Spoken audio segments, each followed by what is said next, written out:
Bəli, hörmətli tamaşaçılar, bizim studiyamızın daha bir fəxri qonağı var. Bizim qonağımız xalq artisti, televiziya aparıcısı, aktrisa, gözəl diktorumuz Ofeliya xanım Sənanedir. Ofeliya xanım, xoş gəlmişsiniz. Bayramınız mübarək. Çox sizə xoş oldu. Sizin kimi sənətkarlarımızı burada bizim studiyamızda görməkdən. Bayaq həmkarım könüllə söhbət eləyərkən deyirəm ki, sizin kimi sənətkarların qarşısında çıxış eləmək bizi çox həyəcanlandırır. Bəli. Necə xatırlayırsınız Ofeliya xanım, Astabəni, bura gəlişinizi, o günləri, o illəri necə xatırlayırsınız? Necə deyim sizə? Astabe elə bir ki, mənim işimdir, doğma yerimizdir, ana yurdumuzdur. Biz böyük məhəbbətlə gəlmişik həmişə işə. Evdəki işlər, uşaqlar, onlar elə bir ki, ikinci dərəcəli idi, amma bizim işimiz birinci dərəcəli idi. Efiri buraxmaq olmaz, efiri boş qoymaq olmaz. Bilirsən ki, sən milyonlarla tamaşaçı izləyir, insanlar izləyir, işə gedənlər tələsir, birinci növbədə açır televizoru, görüm səhər-səhər nə verirlər, nə var, nə yox. Ona görə bizim işimiz həmişə əzizdir. Həmişə mənə ilk növbədə işim, sonra ailəm. Ofeliya xanım, siz hər zaman qeyd edirdiniz ki, bu, yəni ev işlərini belə çatdırmaq məsələsinə, yəni bilirdiniz ki, efiriniz var, hətta o işləri belə sürətli görürdünüz. Çünki iş sizə motivasiya verirdi. Amma indi bəzən olur ki, gənclər hətta bir neçə işi üst-üstə görəndə o qədər yorulurlar ki, və o dövrdə o enerji, onun səbəbi, mənbəyi nə idi Ofeliya xanım? O, bilirsiniz nədir? Məhəbbətdən gəlir. İşi sevməkdən irəli gəlir. Mənimki öncə işim idi, sonra ailəm. Ailəm üçün gecə yarı iş görürdüm ki, səhərə uşaqlar ac qalmasın və yaxud da birdən qonaq gələr, əlavə xorək pişirərdim. Validim də rəhmətlik dostları, yoldaşımın dostları, akademikləri idi, fəxri jurnalistləri idi. Onların da əksəriyyəti bizə yeməyə gəlirdi. Məndə 3 qazan pişirdi. Ailə üçün, qonaqlar üçün, nə bilim, bala körpələr üçün. Belə hər şeyi çatdırırdım. Yuxumun hesabına, gecələr, səhərə qədər. Mən bilmirəm necə yorulmamışam, mən bilmirəm ki, nətər mən bunları çatdırmışam, həvəslə, mehriban. Ya işimi də çox sevmişəm, bəlkə ondandır, həddindən artıq sevmişəm. Ofeliya xanım, Telli xanım, deməli, Azərbaycan televiziyasının efirində təbii ki, illər ərzində müxtəlif verilişlər yayımlanır. Belə biz tamaşaçılarımızla belə bir viktorina keçirmişik ki, bir sıra verilişləri təqdim edirik və hansı verilişdə ilə tamaşaçılarımız onların adını qeyd eləyəcəkdilər və qeyd eləyək ki, elə az öncə təqdim etdiyimiz veriliş məhz Ozan verilişi idi və Xədicə xanım ürəkdən təbrik edir. Siz bizdən gəlib hədiyyənizi əldə edə bilərsiniz. Amma istəyərdik ki, bir görüntünü sizə təqdim eləyək, məşhur bir tamaşadan görüntünü təqdim eləyək və elə cavabı da burada bir yerdə müzakirə eləyək. Nə deyirsiniz? Buyurun, buyurun.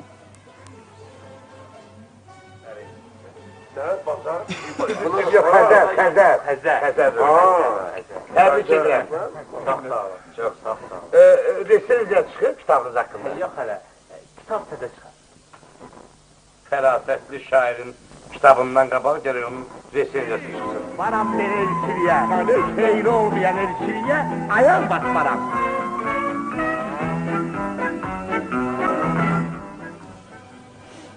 Bəli, bu gördüyünüz hansı tamaşadan?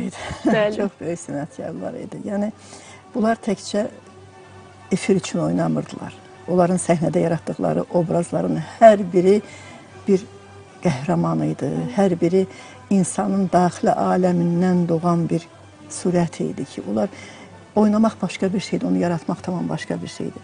Və bizim də, elə Ofeliya xanımın da, mənim də apardığımız verilişlərdə biz sadəcə obraz yaradırdıq. İnsanlarımızın necə olacağı, hansı hisslərlə, hansı duyğularla yaşayacağı. Bizim dövrümüz, Ofeliya xanım, çox çətin dövrlərə tuş gəldi.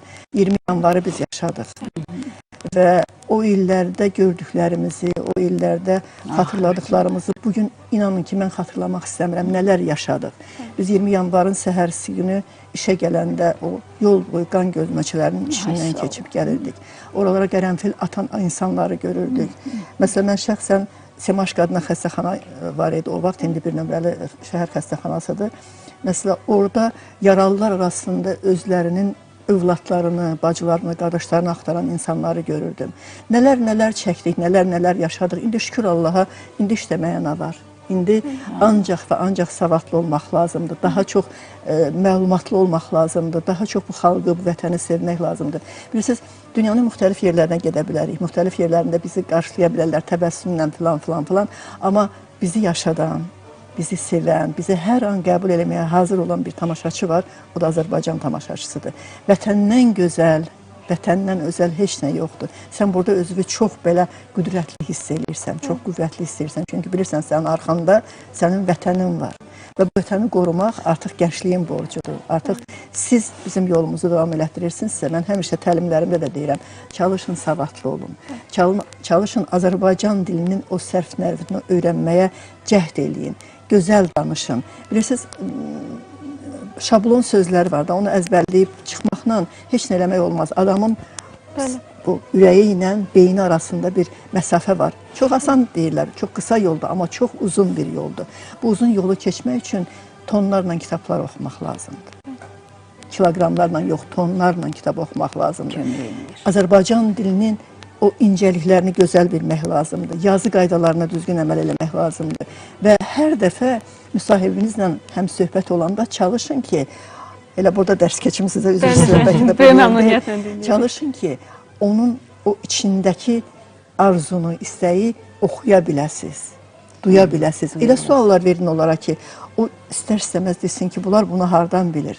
Məsələn, mənim üçün çox qəfil sual vermək adət halına almışdı. Məndən çox vaxt qorxurdular, o filan yadınıza gəlir. Siz mənə yaxşı suallar verin. Eşitdiyim suallar, deyirdim, mən eşitdiyim sualları verə bilmərəm. Mən elə suallar verirdim ki, onlar danışırdılar. Və eyni zamanda da harasa biraz çəkinirlər ki, bunu demək olar, deyirdim, demək olar, deyin. Təbii ki, bütün bunların hamısının başında savad var. Oxuyun, öyrənin. Öyrənmək heç vaxt ayıb sayılmır. Xüsusilə televiziya tamaşaçılarının qarşısında çıxış eləmək, məsuliyyəti daşıyan hər bir gənc çox savadlı olmalıdır. Dünya ədəbiyyatından xəbərdar olmalısınız. Ölkədə baş verən siyasi, ictimai və mədəni yeniliklərdən xəbərdar olmalısınız. Sözləri düzgün seçməyi bacarmalısınız. Məsələn, orkestrın ifası ilə ansamblin ifası arasında yerdən göyə qədər fərq var. Çünki orkestr çox böyük bir kollektivdir. Ansambl 5 nəfər də ola bilər, 10 nəfər də ola bilər və yaxud da trio 3 nəfər də ola bilər. Amma çox vaxt mən efirdə nəyə görə bunu deyirəm? Məsələn, xəbərlərdə mən hiss eləyirəm, mədəniyyətdə filan da mən deyirdim, mən bunu onlar əvvələ. Çox belə nizamsız cümlələr gedir, çox yerində olmayan cümlələr gedir. Bu da nədən əmələ gəlir, nədən irəli gəlir bütün bunların hamısı? Biz tələsirik populyarlaşmağa, çox tez bizi tanısınlar. Amma yaddan çıxardırıq ki, savad birincidir. Bəli, Azərbaycan dilinin gözəlliklərindən danışmışkən, Azərbaycan diktor məktəbinin də gözəl siması Ofeliya xanımın da fikirlərini öyrənmək istəyərdim. Ofeliya xanım, sizə sual ünvanlamaq istəyirəm ki, müasir televiziyamızı, müasir ASTV-ni necə görürsünüz, necə qiymətləndirirsiniz? Mənim üçün həmişə Birinci doğma yerdə olub və birinci yerdə, həmişə. Mən ASTV-də nöqsan tuta bilmirəm, həqiqətən. Bütün verilişlərini izləyirəm, indi də evdə, birinci səhər duran kimi ASTV-yə baxıram. Sonra sevinirəm, nöqsan axtarmıram. Ofeliya xanım çox dəyişib, Ofeliya xanım. ASTV çox dəyişib. Həm maddi baxımdan, həm verilişlərin səviyyəsi baxımdan, rəngərliyi baxımdan və aparıcıların özlərinin, mən bayaqlar bir balaca sizə toxundu, bəlkə də mənim sözüm, amma müxtəlif aparıcılar var. Biz o vaxt 3-5 aparıcını görürdük və onlardan öyrənirdik. Amma indi siz görün nə qədər verilişin aparıcısı ilə ünsiyyətdə olursunuz. Və bu verilişlərin hər birini hazırlamaq, hər birini tamaşaçıya çatdırmaq, tamaşaçının müsbət rəyini almaq çox böyük xoşbəxtlikdir. Və bu xoşbəxtliyə nail olan bizim televiziyamızdır ki, bugün onun 100 yaşı ilə radiosu, 100 yaşlı radiosu var və 70 yaşında o böyük fəxrlə qeyd edir. Mən çox arzu edirəm ki, siz 150 illiyini qeyd edəsiniz. İnşallah.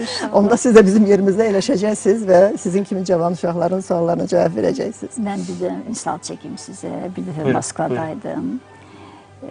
Qonaq çağırmışlar bizi studiyaya. Azərbaycan televiziyasından getdik, çıxış elədik.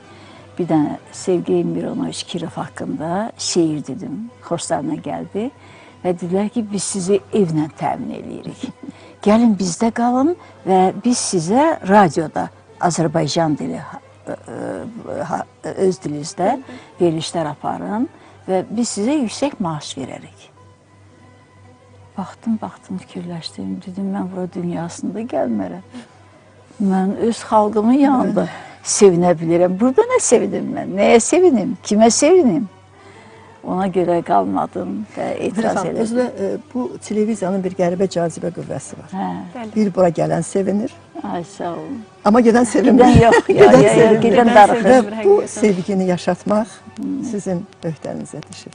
Bu sevgini insanlara ötürmək sizin borcunuzdur.